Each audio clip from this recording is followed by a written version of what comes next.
Hi everyone, সেই দিন ছিল দিদির মেয়ের জন্মদিন আর আমরা সেখানেই যাচ্ছিলাম। তো মা গিফটটা দিয়ে দিয়েছিল কিন্তু ভিডিওটা নেওয়া হয়নি, তাই আমি মাকে বললাম আবার দাও।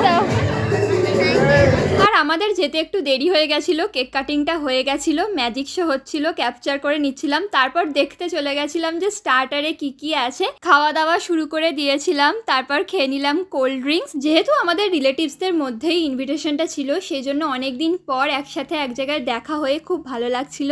এই যে পুচকির জন্মদিন, তো আমি একটু ক্যাপচার করছিলাম। আর ফুচকা স্টল ছিল, মা আমাকে বললো একটু ফুচকা খাওয়ার জন্য, তাই চলে গেলাম ফুচকা খেতে। আমি আর মা ফুচকা খেয়ে নিয়েছিলাম। অনেকদিন পর ইনভিটেশন বাড়িতে গিয়ে খুব মজা হচ্ছিল। আর এই হচ্ছে আমার পুরো আউটফিটটা।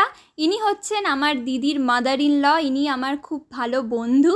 তারপর আরও একটু সময় কাটাচ্ছিলাম। ইনি আমার দিদি, ইনি আমার পিসি। তোমাদের সাথে দেখা হচ্ছে নেক্সট পার্টে।